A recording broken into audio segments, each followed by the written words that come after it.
Ryan, are you done yet? Done in a second. You're doing such a good job. Yeah. This is gonna take forever. It's like 3 dishes. 3 too many.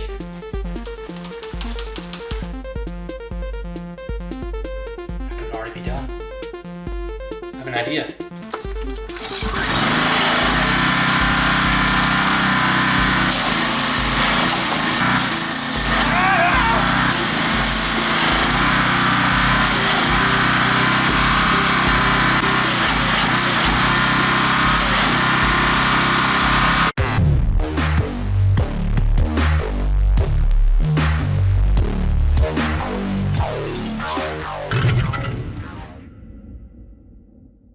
What's going on, everybody? Today I've got a Troy Bilt Briggs & Stratton pressure washer. It's the Ready Start model, which means you'll never have any problems. There's no choke, there's no primer, just crank it and it works. Well, this one doesn't work, and it's as is with all motors. We'll start, it's either the spark, the air, or the fuel. It's not getting one of the 3, so we'll go ahead and start with the easiest one to figure out, which is the spark. I'm gonna go ahead and take the spark plug off here. Spark plug looks a little wet, probably because I've been trying to crank it and it hasn't been burning. Other than that, it looks pretty good. So what I'm going to do is hook it back up to the lead and just touch that spark plug to any place to ground, which is any bare metal in the engine.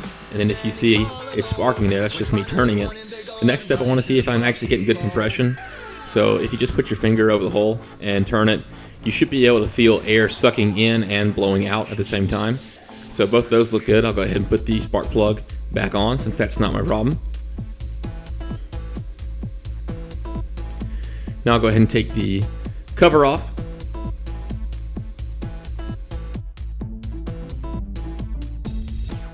In order to get this main cover off, there is a little cover on the back that covers the governor, and you have to remove it from the bottom.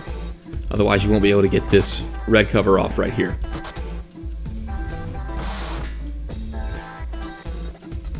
Now I'm going to go ahead and remove the carburetor cover, just held in by a Phillips head and then a 5/16 bolt.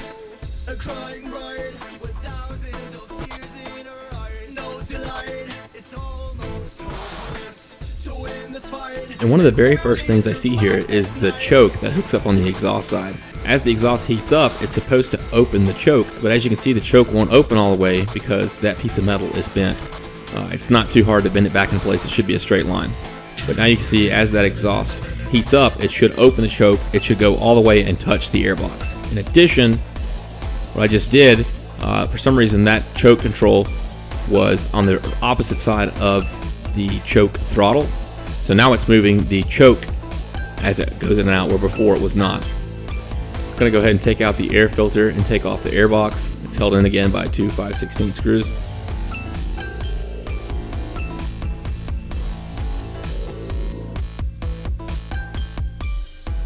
I could just take both the leads off and leave the switch in place, but I'm too lazy and I don't want to keep up with what goes where. So there's the choke control working, actually opening and closing the choke. Now if you just take a rag and a pair of vice grips, you can go ahead and pinch that fuel line closed. You could turn the pressure washer on its side and it would also keep all your fuel from leaking out, but I'm also too lazy for that.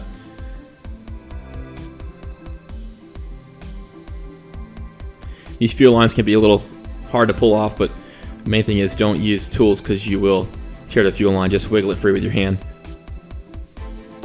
I think it's a T20 or T25 Torx bit that you can use to get to those carburetor screws.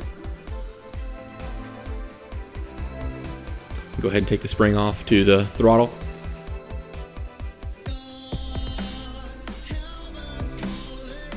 Then we can get that last bolt out. Notice on that last bolt you do have the positive lead for your ignition, and then just drop the screw on the ground. Okay, now you got to take the governor off to the main throttle and your choke control off that comes from your exhaust side. They're kind of a pain to get off, but just work them free. You don't want to break the carburetor because I priced one on Amazon and it was about 50 bucks. So there's the choke opening and closing, and as you can see, that port is probably what the problem is. It looks dirty, it looks clogged, but we're going to go ahead and take it all off anyway. Let's go ahead and use the correct size. It should be a 1/2 inch.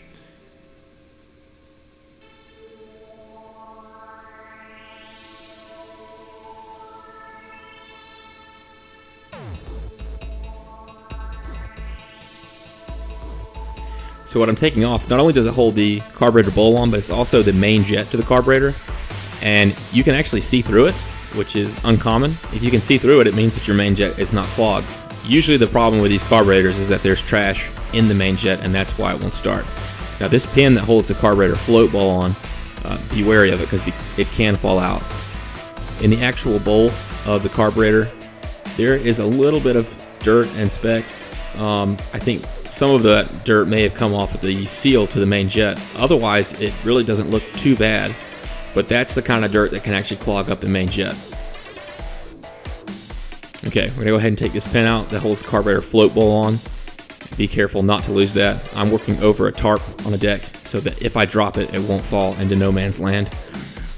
Then you can take the bowl out. When you take the bowl off, the float needle is gonna come out with you. Be sure you don't lose that either.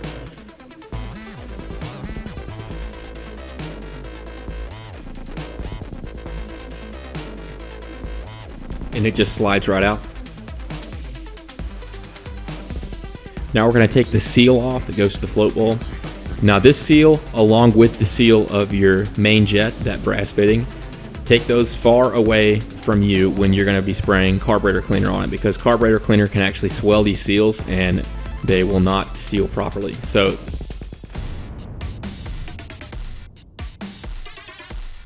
fuel's going to come in the carburetor, fill up the bowl. As the bowl fills up, the float will close the fuel needle, and then the fuel will be sucked out into the throttle body due to this Venturi effect right beside you there. So the way the carburetor works is it actually sucks. It sucks the fuel out. However, in order for the carburetor to suck the fuel out properly, you have to have positive pressure inside the float chamber. Otherwise, you're going to have a very rich mixture, and a lot of the time it won't even fire. Here's a diagram of the actual balance tube. And what the balance tube does is it kind of controls and meters the fuel flow between what's coming into your carburetor and what's going through the Venturi where the nozzle is. So, as stated before, as the air goes through the needle, it sucks air out of your carburetor bowl. In order for to do that properly without running rich, you have to have the same pressure of air pushing down on that fuel. So the breather tube, which sits in front of the choke, helps to create a positive pressure on top of the fuel to match the negative pressure sucking that fuel out. And if that balance tube is clogged, your carburetor will not run right and your engine probably won't start. Most of the time it'll flood. If you tip it on its side for about 10-30 seconds and set it back up right, it'll run for probably 5 to 10 seconds and cut off again. So here you see me trying to clean out the balance tube vent and it won't go through. So what I did here, I just took a needle and actually put it in that hole, and then I sprayed some carburetor cleaner, and as you can see, it went straight through. And you can see it coming out of the hole from the bottom side as well.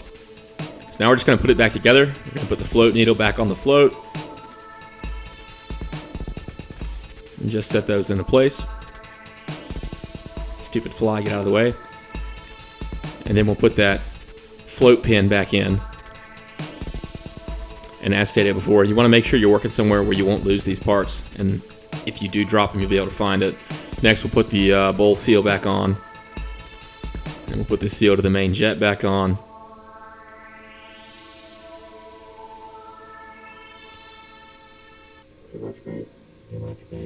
And then close up the carburetor bowl. Now, I do want to note that that main jet is brass. The carburetor housing is aluminum, so I just kind of go to where I feel torque, and then maybe 1/4 to 1/8 of a turn. It does not need to be tight at all. And since I've got it off, I'll go ahead and spray the intake valve, intake manifold out with some carb cleaner, because by the time I get it put together, it will have evaporated. Now I'll put the choke control back on.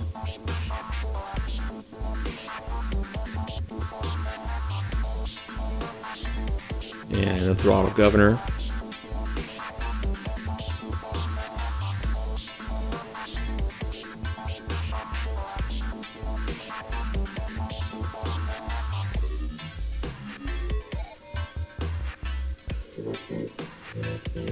It's kind of a mess to get that metal plate and the seal and all on at the same time, but it will go on.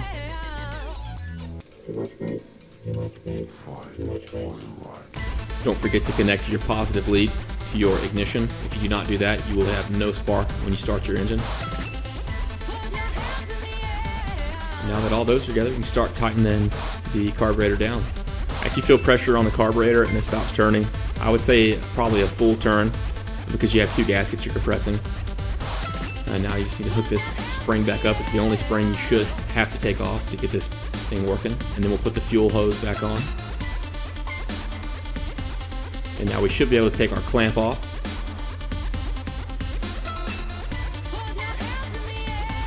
Flattens that hose a little bit, but if you just push it with your fingers, it pops back out. Now we'll put the ignition switch on. This is the switch that turns on and off your spark. So if you did take the leads off instead of the switch and you hooked them up backwards, if it said on, it wouldn't spark, and if it said off, it did. Don't forget to put your breather tube on your airbox before you install it. There's just 2 5/16 bolts that holds the airbox onto the carburetor housing.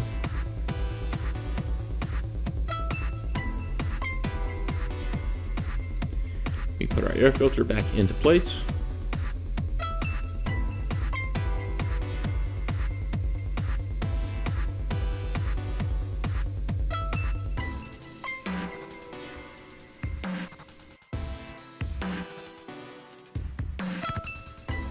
And then we stare at the camera.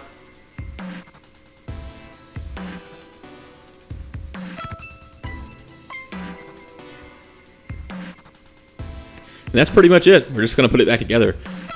Something I find interesting, 9 times out of 10 with these small motors, it's the carburetor. It's pretty much always the carburetor. So something that your grandfather probably knew how to fix when he was 12 years old kind of throws everybody for a loop with these small engines and they can't seem to get them running. Well, it's always the carburetor. All right, this is a pressure washer. In order to start the engine, you need to have water hooked up. You need to have it hooked up to your hose or it will not run. And it may run, but if it does, you will tear up the pump. So you turn the water on, and after you get the water on, I'm going to go ahead and hold down the nozzle and let all the air get out of that line so I can start the pressure washer without any air in the hose going to it or the hose leaving it. And it should start right up.